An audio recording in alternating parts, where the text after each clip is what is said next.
किसी अगर निर्दोष को अगर प्रेशर के राजनीति के तहत जो अभी हो रहा है, एक जातिवादी नेता के द्वारा वहाँ के लोगों को बरगला करके प्रेशर बनाया जा रहा है कि कुछ निर्दोष लोगों को फंसा करके अपनी राजनीतिक रोटी से सेक लें, क्योंकि चुनाव आने वाली है।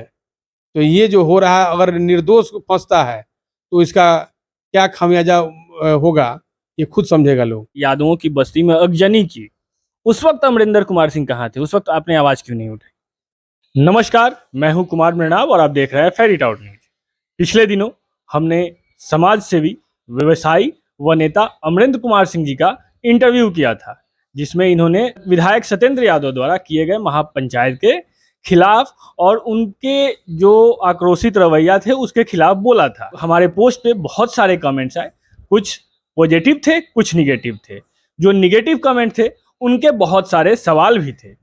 तो हमारा ये कर्तव्य बनता है, हमारा ये दायित्व बनता है कि जो सवाल उठाए गए थे, जो सवाल इनके विरोध में थे, उन सवालों के जवाब भी अमरिंदर कुमार सिंह जी से लें।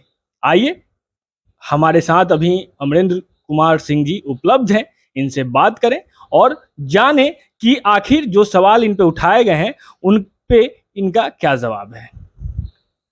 सर, सबसे पहले तो स्वागत है आपका। जी नमस्कार। मैं आपसे जानना चाहूंगा कि जितने भी कमेंट्स आए हैं जो आपके विरोध में हैं, उनमें एक सवाल मुख्यतः कहा जा रहा है और एक आरोप आप पे अगर कहें तो मुख्यतः मढ़े जा रहे हैं, और वो आरोप ये है कि आप जातिवाद फैला रहे हैं। मैंने जो बोला है आपके चैनल के माध्यम से, उसमें जातिवाद फैलाने वाली बात तो कहीं बोला नहीं है। हमने बोला है कि जो सत्येंद्र यादव जो विधायक है मांझी के, ये जो अभी बोल रहे हैं कि हमारे हरिंदर यादव की हत्या हो गई है, इसमें कुछ खास समुदाय के लोगों ने हत्या किया है। तो जब विजय यादव के द्वारा जो हत्याएं की गई थी, पीट पीट कर मार दिया गया था 2 बच्चों को और कई घंटों तक बांध कर रखा गया था, उस समय ये कहाँ थी? तो मैं इनके ऊपर कह रहा हूँ कि ये जातिवाद फैला रहे हैं और ये कम्युनिस्ट पार्टी से हैं। कम्युनिस्ट पार्टी जातिवाद में भरोसा नहीं करती है, वो गरीबी और अमीरी की लड़ाई लड़ती है। तो ये कहाँ फंसे हुए हैं? ये क्यों कर रहे हैं, राजनीति कर रहे हैं जातिवाद? क्योंकि जातिवाद तो इनका है नहीं। जातिवाद तो राजद करता है, राजद के नेता लोग करते हैं और ये राजद के नेता है नहीं। फिर ये क्यों कर रहे हैं? मैं इन पे कमेंट किया हूँ कि इनका जो राजनीति है वो अमीरी गरीबी के लिए है। तो गरीबी की लड़ाई लड़ें, गरीबों के लिए लड़ें। ये जातिवाद में जो लड़ रहे हैं तो इनका पतन हो जाएगा।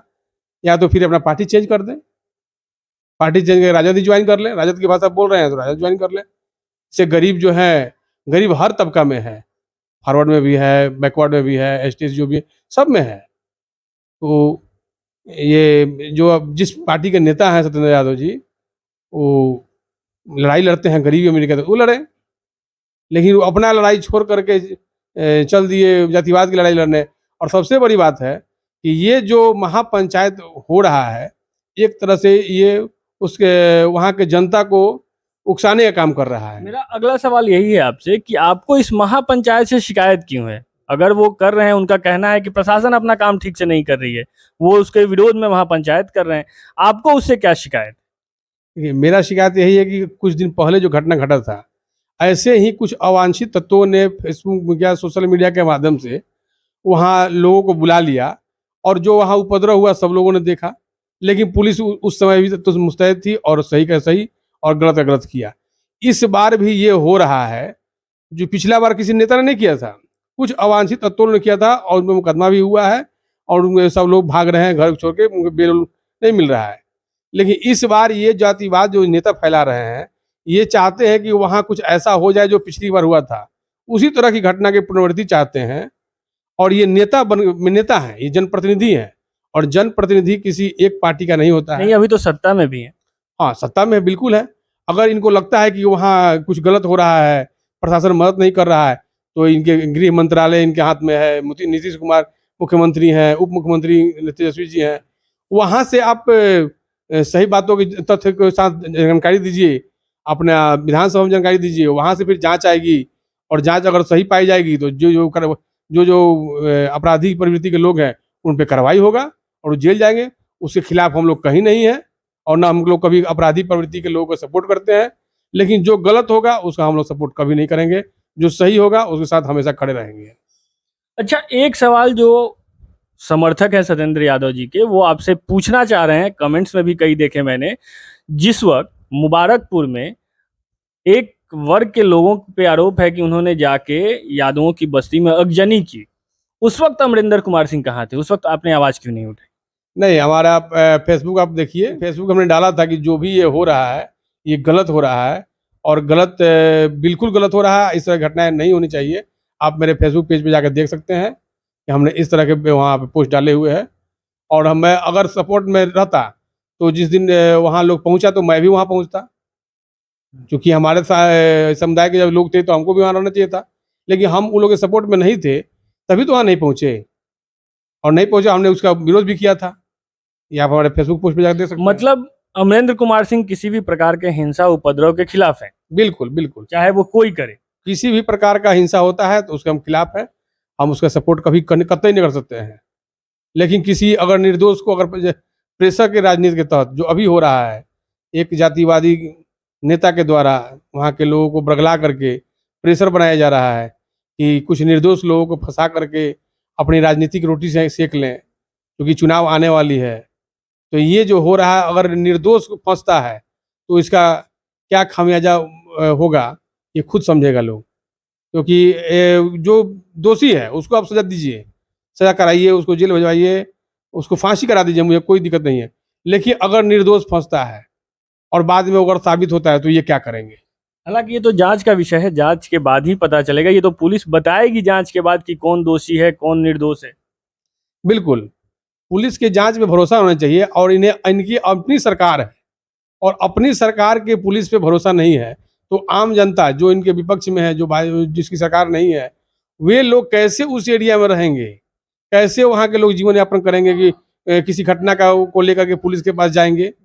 मेरा अगला सवाल इसी से था कि श्रीकांत यादव जी जो आरजेडी के विधायक हैं, सत्येंद्र यादव जी जो अभी महागठबंधन सरकार में विधायक हैं, ये सारे लोग आरजेडी के कुछ प्रवक्ता भी हैं, नेता भी हैं, जो वहां महापंचायत में पहुंच रहे हैं। इन सारे लोगों का आरोप है कि पुलिस और प्रशासन ढंग से काम नहीं कर रही है।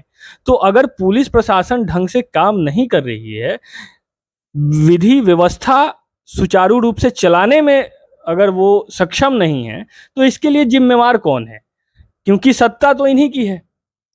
देखिए, हमारा जो लोकतांत्रिक ढांचा है, इसमें विधायक का चुनाव हो या फिर एमपी का चुनाव हो, इसीलिए होता है कि जनता की बात अगर प्रशासन, लोकल प्रशासन नहीं सुनती है तो इस बात को ऊपर ले जा करके विधानसभा में रखें, मुख्यमंत्री के पास रखें। क्योंकि प्रशासनिक ढांचा अलग है और लोकतांत्रिक में विधायकों का पावर अलग है। तो अगर आप विधायक हैं, आपको लग रहा है कि यहाँ गलत हो रहा है, तो इस चीज़ को आप ऊपर ले जाइए, ऊपर ले जाके उसका विशेष कमेटी बनवा नहीं, करके। अभी तो सरकार ही उन्हीं की है, पूरा सत्ता उनके हाथों यही में तो हम कह रहे हैं कि उनकी सरकार है, उनको कमेटी बनवाने में कोई दिक्कत भी नहीं होगा। वहां से विधानसभा से कमेटी बना के ले आए और जांच करा लें, दूध का दूध पानी करा लें। सबसे बढ़िया है सीबीआई जांच में भेज दें इसको, इस मामले को सीबीआई जांच करा देंगे, दूध का दूध पानी का पानी हो जाएगा। तो ये तो करेंगे नहीं, केवल अपना राजनीतिक रोटी सेकना है कि कैसे जनता हमारे बात सुने, कैसे जनता को लगे, एक समुदाय को लगे कि नहीं ये हमारे कास्ट का नेता है, हमारी बात, हमारी लड़ाई लड़ रहा है। ये बताने के लिए ये लोग इस तरह के काम करते हैं, जबकि इससे उनका कोई फायदा नहीं होने जा रहा है। और उसका फायदा आप देखिएगा अगले चुनाव में इनको क्या मिलेगा। तो क्या आप किसी जाति विशेष के खिलाफ हैं? नहीं नहीं, ऐसा कुछ नहीं है। मैं जाति विशेष में कभी ध्यान नहीं दिया हूँ और मेरा बचपन उन्हीं के समुदाय के लोगों के साथ बीता है। मैं शुरू से साथ रहा हूँ उन लोगों के साथ। और सब कास्ट में कुछ अतिवादी लोग होते हैं, जातिवादी लोग होते हैं, उस टाइप के ये लोग हैं। बाकी हर कास्ट, कोई भी कास्ट हो, खराब नहीं होता है। सारा कास्ट के लोग जो है में कुछ अच्छे हैं कुछ खराब हैं। तो जो खराब लोग हैं वो इस तरह के कांड करते हैं और जो अच्छे लोग हैं वो अपना देखते सुनते हैं। लेकिन कभी भी जो अच्छे लोग हैं इस तरह की घटना में, इस तरह का जो अभी उकसाने वाला काम हो रहा है उसमें सम्मिलित नहीं होंगे। और बाकी जो उदंड टाइप के लोग हैं, जो जिनका ये है कि हमको समाज को अस्थिर कर देना है, किसी को एक जगह नहीं रहने देना है, क्योंकि एक जगह अगर रहता है समाज तो फिर घाटा है। अभी भी लोकसभा की चुनाव होने जा रही है, इसमें सारे लोगों को नज़र है कि नहीं, मोदी सरकार हमारा है, मोदी सरकार फिर से बनना चाहिए। और ये लोग चाहते हैं कि नहीं, फुट मत रहे, हर जात टुकड़े टुकड़े में बटा रहे, इसलिए ये लोग अच्छा, राजनीति कर एक रहे हैं। सवाल राजनीतिक से, चाहे वो घटना कटिहार का हो, चाहे वो घटना मुबारकपुर का हो, या बिहार में होने वाले अन्य जो जातीय संघर्ष की घटनाएं हैं वो हो, विगत दिनों में देखा गया है कि जातीय विद्वेष कुछ ज्यादा फैल रहा है। तो क्या ये जातीय विद्वेष जो आरोप लगते हैं बीजेपी पे धार्मिक ध्रुवीकरण के, उसका जवाब है? नहीं, ऐसा कुछ नहीं है। धार्मिक ध्रुवीकरण क्या है? सब लोग सनातन धर्म मानने वाले जो लोग हैं वो इकट्ठे हो रहे हैं। नेताओं के जो है तोड़ दिया गया था कि आप ये कास्ट है, आप वो कास्ट है, आप वो कास्ट है, अलग अलग कर दिया गया था। तो बीजेपी को कहिए या फिर लोगों ने स्वतः ही सनातन धर्म को मानना शुरू कर दिया है, सनातन धर्म के प्रति आस्था दिखाना शुरू कर दिया है, जिसका नतीजा है कि ये सब घटनाएं हो रही है कि कैसे भी इनको फिर से तोड़ा जाए। लेकिन अब संभव नहीं है, लोगों में जागृति आ गई है और लोग एक तरफ बढ़ चला है। जो हिंदू धर्म या सनातन धर्म को का पक्षकार होगा वही राज करेगा। बहुत बहुत धन्यवाद सर, आपने हमें समय दिया। तो सुना आपने, अभी हमारे साथ अमरेंद्र कुमार सिंह जी थे, और जो भी सवाल उठाए गए थे, जो हमारा पिछला पोस्ट था इनके इंटरव्यू का, उस पर जो भी कमेंट्स आए थे, हमने कोशिश की कि उन सारे सवालों के जवाब इनसे लें। बहरहाल इस खबर में बस इतना ही। आप बने रहिए हमारे साथ, देखते रहिए फेरिट आउट न्यूज़। अगर अब तक आपने हमारे चैनल को सब्सक्राइब नहीं किया है तो कृपया सब्सक्राइब कर दें। अगर आप हमें फेसबुक पे देख रहे हैं तो हमारे पेज को लाइक और फॉलो कर दें। बहुत बहुत धन्यवाद।